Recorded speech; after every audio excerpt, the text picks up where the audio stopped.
अस्सलामुअलैकुम guys, welcome back to my YouTube channel quick learning with Noor. आज हम अहमद अली के लिखे गए नॉवल ट्वाइलाइट इन दिल्ली के मेजर और माइनर कैरेक्टर्स को डिस्कस करेंगे। वीडियो बहुत ज़्यादा इन्फॉर्मेटिव होने वाली है क्योंकि कैरेक्टर्स को डिस्कस करने के साथ साथ हम इस नॉवल की समरी को भी डिस्कस कर लेंगे, तो वीडियो को कंप्लीट वॉच करना। मीर निहाल और असगर के कैरेक्टर को हम ऑलरेडी अपने प्रीवियस वीडियो लेक्चर में डिस्कस कर चुके हैं। उस वीडियो का लिंक भी नीचे डिस्क्रिप्शन में प्रोवाइडेड है, जिससे आप हेल्प ले सकते हैं। The next one is the character of Begum Nihal, जो कि मीर निहाल की वाइफ हैं। बेगम निहाल सैयद फैमिली के मैट्रियार्क यानी कि हेड हैं, क्योंकि सारे फैमिली मैटर्स को वही कंट्रोल या सुपरवाइज करती हैं। मीर निहाल की तरह वो भी एक ट्रेडिशनल लेडी हैं, मगर उनके एटीट्यूड में एक फ्लेक्सिबिलिटी पाई जाती है, यानी कि वो अपने एटीट्यूड को सिचुएशन के हिसाब से एडजस्ट कर लेती हैं। जब असगर अपनी मदर बेगम निहाल को ये बताता है कि वो बिल्किस के साथ शादी करना चाहता है, तो वो उनकी इस ख्वाहिश पर रजामंद हो जाती हैं और वो इस मामले में मीर निहाल के सामने असगर को बहुत ज्यादा सपोर्ट भी करती हैं। नॉवल में एक दफा का वाकया है कि जब उनके बच्चे बहुत छोटे होते थे तो उन्हें मीर निहाल और दिलचैन के एक्स्ट्रा मैरिटल अफेयर के बारे में पता चलता है। बेगम निहाल को यह भी पता चलता है कि दिलचैन मीर निहाल के नाजायज बच्चे की मां बनने वाली है, जिसकी वजह से उन्हें बहुत ज्यादा शौक लगता है और उन्हें मेंटल ब्रेक डाउन भी फेस करना पड़ता है। मगर उस टाइम पीरियड में फीमेल्स को इतना ज्यादा एक्सप्लॉइट या सप्रेस किया जाता था कि उनके पास ये भी बेसिक राइट नहीं था कि वो गलत बात के आगे आवाज उठा सके। इस नॉवल में ओल्ड और ट्रेडिशनल वैल्यूज को फॉलो किया जाता है, जिसमें औरतों को शादी से पहले उनके ब्रदर और फादर के नाम से और शादी के बाद उनके हस्बैंड के नाम से पहचाना जाता है। फीमेल्स की अपनी कोई इंडिपेंडेंट आइडेंटिटी नहीं होती। इस तरह इस नॉवल में लैक ऑफ फेमिनिज्म को भी ऑब्जर्व किया जा सकता है। जैसा कि आप इस नॉवल के फीमेल कैरेक्टर्स में भी ये ऑब्जर्व कर सकते हैं कि अहमद अली ने मीर निहाल और मीर जमाल की वाइफ्स के असल नामों को यूज करने के बजाय उनके हस्बैंड के साथ रिलेशनशिप के थ्रू उन्हें इंट्रोड्यूस करवाया है। इस नॉवल में सारे मीर निहाल की वाइफ को बेगम निहाल, जबकि मीर जमाल की वाइफ को बेगम जमाल के नाम से पुकारते हैं। बेगम निहाल फैमिली के मैटर्स को अरेंज करने के साथ साथ अपने बेटे असगर और अपनी बेटी महरू की शादी को भी अरेंज करती है। मीर निहाल की तरह उनकी बर्थ भी 1857 से पहले हुई थी, जिसकी वजह से वो ब्रिटिश को सख्त नापसंद करती थी। मीर निहाल ना तो उसकी केयर करता था और ना ही उससे मोहब्बत करता था, मगर वो अपने हस्बैंड मीर निहाल का बहुत ज्यादा ख्याल रखती थी। मीर निहाल की बेगम निहाल की तरफ इसी लापरवाही की वजह से वो इस नॉवल में ब्लाइंड भी हो जाती है और बेगम निहाल की इस ब्लाइंडनेस को इस नॉवल के तमाम फीमेल कैरेक्टर्स की ब्लाइंडनेस के लिए सिंबल के तौर पर यूज किया जाता है, क्योंकि इस नॉवल की सारी फीमेल कैरेक्टर्स अपने हस्बैंड्स की ट्रू नेचर, डिसलॉयल्टी और वाइसेस को खामोशी से बर्दाश्त करती हैं। The fourth character of the novel is Bilkis, जो कि पहले तो असगर की लवर होती है, मगर बाद में असगर के साथ शादी करने के बाद वो उसकी वाइफ बन जाती है। बिल्किस असगर के दोस्त बुंदू की सिस्टर थी और जब असगर बुंदू से मिलने आता था तभी उसने बिल्किस को देखा था और उसे बिल्किस पसंद आ गई थी। बिल्किस एक बहुत ज्यादा नाजुक और शर्मीली सी लड़की थी, जिसे अपनी फीलिंग्स को दूसरों के सामने एक्सप्रेस करने में डिफिकल्टी होती थी, क्योंकि उसकी परवरिश भी इस्लामी माहौल में आंटी ने की थी, जिसमें उसे ये सिखाया गया था कि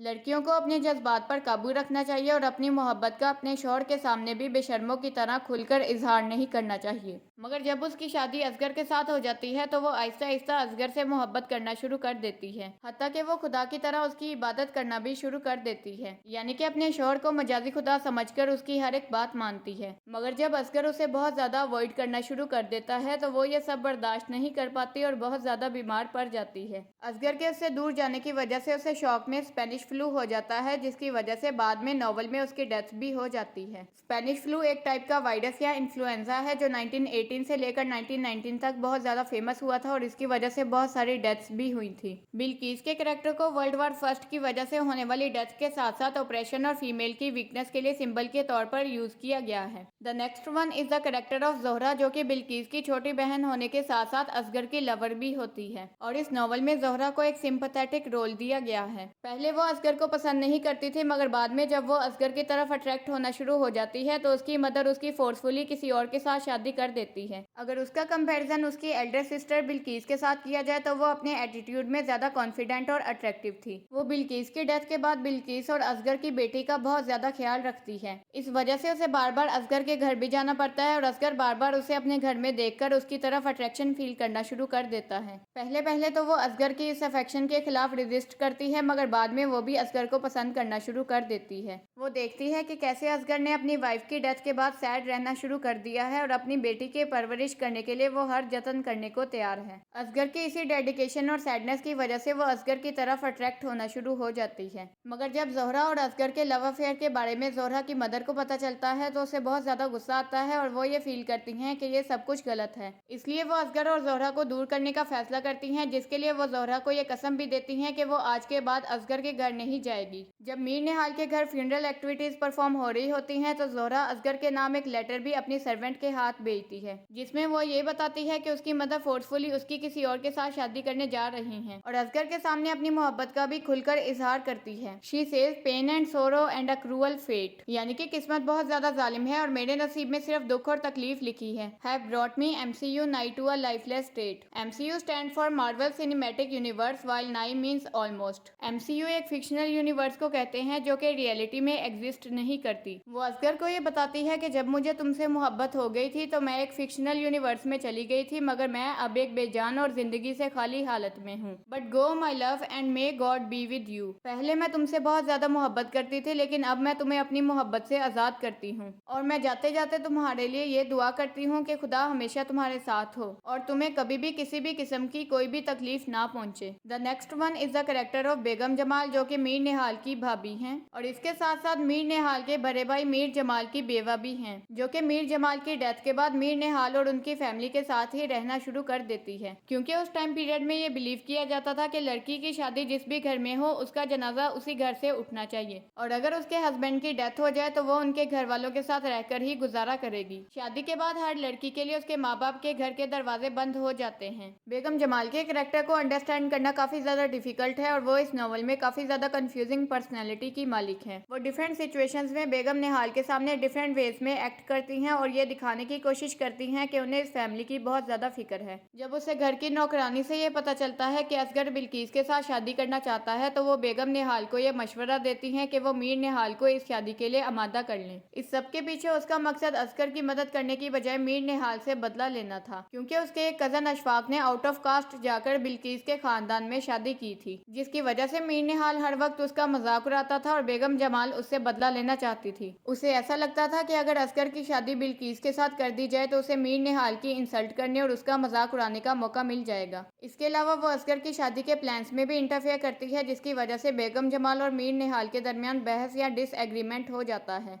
और जब मीर निहाल बेगम जमाल के सजेशंस को नहीं मानता तो बेगम जमाल गुस्से में नाराज होकर उसका घर छोड़कर चली जाती है। इतने सालों के बाद जब वो मीर निहाल से नाराज होकर उनका घर छोड़ देती हैं तो मीर निहाल को बहुत ज्यादा तकलीफ होती है। उनके कैरेक्टर को वर्ल्ड वॉर फर्स्ट की वजह से होने वाली फैमिलीज में क्लैशेस और उनकी टूटने वाली बॉन्डिंग के लिए सिंबल के तौर पर यूज किया गया है। The next one is the character of Begum Waheed, जो कि इस नॉवल में असगर की बड़ी सिस्टर का रोल प्ले करती है। बेगम वहीद के कैरेक्टर को भी इस नॉवल में फीमेल एक्सप्लॉयटेशन के लिए यूज किया गया है, क्योंकि इस नॉवल में उनका ओरिजिनल नेम यूज करने की बजाय उन्हें अपने हस्बैंड वहीद के नाम पर इंट्रोडक्शन दिया जाता है। बेगम वहीद की बहुत साल पहले भोपाल में शादी की गई थी। उनके हस्बैंड वहीद की डेथ के बाद भी उन्हें अपने ससुराल में ही रहना पड़ता है, जहाँ पर उनके कंजर्वेटिव इन-लॉज उनके हस्बैंड की डेथ के लिए उन्हें कसूरवार समझते थे। इसके अलावा छोटी छोटी बातों पर ताने मारना और बेइज्जती करना भी रोज के मामूल में शामिल था। उसने असगर को माँ की तरह पाला था और वो माँ की तरह ही असगर से बहुत ज्यादा प्यार करती है और जब उनके बचपन में उनकी मदर को मेंटल ब्रेकडाउन हुआ था तो बेगम वहीद ने ही असगर का सारा ख्याल रखा था। इसी वजह से असगर पर्सनली अपनी बड़ी सिस्टर बेगम वहीद के साथ बहुत ज्यादा अटैच था। असगर बिल्किस के साथ शादी करना चाहता था, मगर उसके घर वाले इस शादी के लिए रजामंद नहीं थे। वो अपनी मदद के लिए अपनी सिस्टर बेगम वहीद को भोपाल से बुलाता है और वो यहाँ पर अपने माँ बाप को असगर की बिल्किस के साथ शादी के लिए रजामंद करने के लिए आई होती है। उसे ऐसा महसूस होता है कि बिल्किस असगर के लिए एक अच्छी बीवी साबित नहीं होगी, मगर फिर भी वो असगर का साथ देती है और जैसे तैसे घर वालों को उनकी शादी के लिए रजामंद कर देती है। वो अपनी मदर यानी कि बेगम निहाल की असगर और महरू की शादी को ऑर्गेनाइज करने में हेल्प भी करती है। बेगम वहीद के कैरेक्टर को इस नॉवल में कंपैशन और सिंपैथी के लिए सिंबल के तौर पर यूज किया गया है। And finally the last character of the novel is Mahru, जो कि असगर की छोटी बहन और सैयद फैमिली की सबसे छोटी मेंबर है। नॉवल में उसकी उम्र सिर्फ 14 साल दिखाई गई है, मगर अभी से उसके लिए शादी के प्रपोजल्स आना शुरू हो जाते हैं। उसकी मदर बेगम निहाल जब मीर निहाल से उसकी शादी का जिक्र करती हैं तो वो बहुत ज्यादा गुस्से में आ जाते हैं और वो बेगम निहाल को अपना ये फैसला सुना देते हैं कि असगर की शादी से पहले महरू की शादी का जिक्र ना किया जाए। महरू भी असगर के साथ बैठकर अपनी माँ से कहानियां सुना करती थी। अगर उसके नेचर को डिस्कस किया जाए तो उसकी नेचर भी असगर की तरह रोमांटिक थी। जैसी कहानियां वो अपनी माँ से सुनती थी उसे वैसे ही कहानियों के ख्वाब आते थे। वो ख्वाब में ये देखती है कि वो उसी शहजादे के साथ सो रही है जिस शहजादे की कहानी उसकी माँ ने उसे सुनाई थी। नॉवल में उसकी शादी मिराज से कर दी जाती है जो कि शक्ल के एतबार से काफी ज्यादा बदसूरत था और सारी सैयद फैमिली में से कोई भी उसे पसंद नहीं करता था, मगर मजबूरी में महरू की शादी उससे कर दी जाती है। मिराज को शिकार करने का बहुत ज्यादा शौक था।